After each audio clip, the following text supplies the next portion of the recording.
Қайырлы күн, құрметті көрермен, менің каналыма қош келдіңіздер. Баршаңызға ұстаған оразаларыңыз қабыл болсын.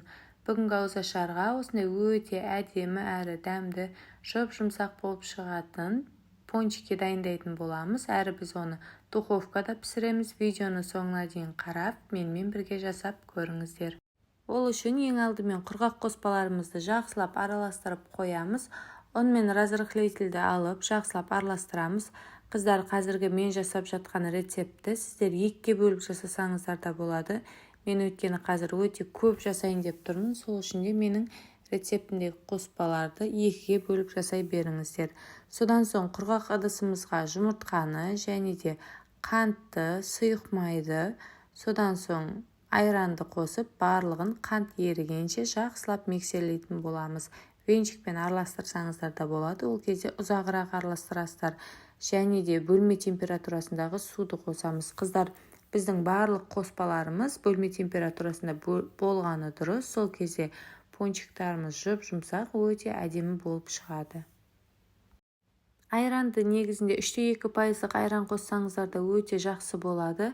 Оны көп жерде таба бермейді. Сол үшін де 2,5% кез келген айранды қоса берсеңіздер болады. Бір жерлерде айран дейді, бір жерде қатық дейді.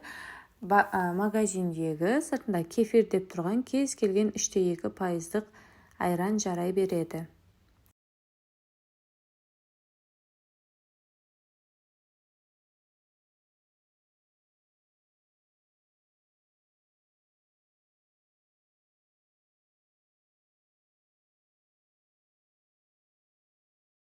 Осылайша миксермен жақсылап араластырып аламыз.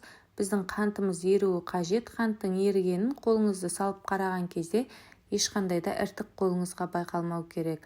Қант майда болып еріп, арасында іртік болып білінбей қалуы қажет. Содан соң жаңағы еліктен өткізілген ұнымызды салып, ешқандай да іртік қалмайынша жақсылап миксерлеп шығамыз. Біздің ұнымыз біркелкі қалыпта, ешқандай да түйірсіз, комочексіз болуы қажет.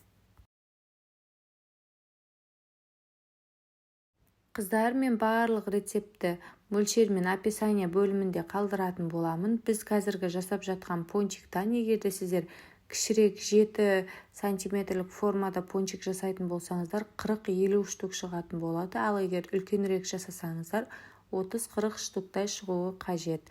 Осылайша ұнымызды біркелкі етіп, ешқандай түйір қалмайынша осылай жақсылап араластырып миксерлеп алдық. Енді кезекте біз формамызды аламыз. Егерде силиконовый форманы майламасаңыздар да болады, бірақ ең алғаш жаңадан алған кезінде осылай бір майлап қойсаңыздар болады. Формамызды жақсылап майлап алдық. Содан соң бөлек кружканың ішіне пакетигімізді салып аламыз. Қыздар, қасықпен құйсаңыздар да болады, ол кезде ыңғайсыз болып кетеді. Осындай арнайы пакетикқа құйып алсаңыздар, жаңағы форманың ішіне құю ыңғайлы болып келеді.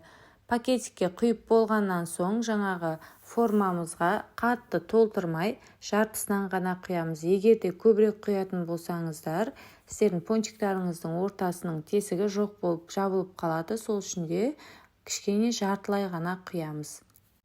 Қыздар, біздің бұл массамызбен кекс жасасаңыздар да болады, немесе үлкен етіп пирог жасасаңыздар да болады.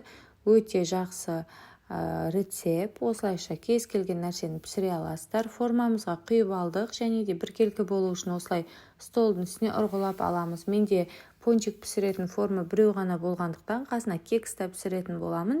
Жартысын кекс, жартысын пончик етіп жасаймын. Осылайша барлығын құйып алып, міндетті түрде алдын ала қызып тұрған пеште пешіңіздің қызуына қарайсыз. 180 градуста 15-20 минут қана пісіреміз. Қыздар, қатты күйдіріп алудың қажеті жоқ. Кішкене ақшылдау етіп осылай ала береміз. Арасының піскенін шпажканың көмегімен тексеретіндей боламыз. Неке қыздар, осылайша жаңағыдай жартысынан ғана құйсаңыздар, тесігі анық көрініп пончик болып тұрады. Егерде мінекей көбірек құйсаңыздар, ортасы жабылып қалатын болады.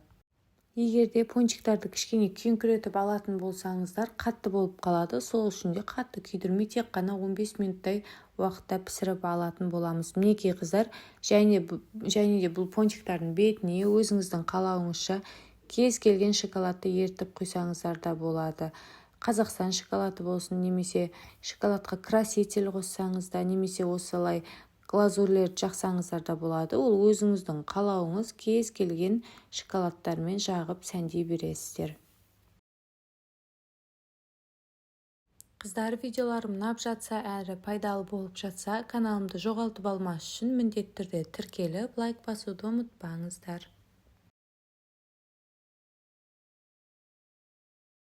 Менде бұл рецептпен 40 шақты пончик және де 20-дай кек шықты, өйткені менің формаларым өте кішкентай. Мұнда видеода үлкендеу болып көрініп тұруы мүмкін.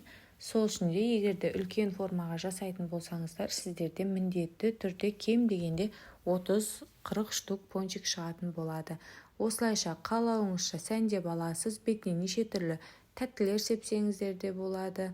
Өте дәмді болып шығады. Піскен кезінде алғашында қатты болып тұрған сияқты болады. Қыздар, кішкене тұрғаннан кейін өзі жұмсақ, әдемі болып тұрады. Бұл рецепт 2-3 күнге дейін қатып қалмайды, жұмсақ болып тұрады. Мен осылайша беттеріне глазур жағып шықтым. Бұл глазур бөлме температурасында өзі тез арада суитын болады. Және де осылайша бетіне тәттілерді сеуіп шықтым. Кез келген өзіңіз ұнатқан посыпкаларды сепсеңіздер болады. Қыздар, мінекей осылай біздің пончиктарымыз дайын, өте әдемі әрі өте дәмді болып шығады. Қыздар, міндетті түрде жасап көріңіздер, балаларыңызға ұнайтыны сөзсіз. Және де қонақ күткен кезде мерекелік дастарханда қойсаңыздар да столыңыздың сәнін ашатыны сөзсіз. Міндетті түрде жасап көріңіздер, сіздерге ұнайды деген сенімдемін. Осылайша өте әдемі жұмсақ болып шығады. Қыздар, міндетті түрде жасап көріңіздер. Видеоларым ұнап жатса лайк басып, пікір қалдырып, каналымның дамуына үлесіңізді қосып, тіркеле отыруды ұмытпаңыздар. Баршаңызға рахмет.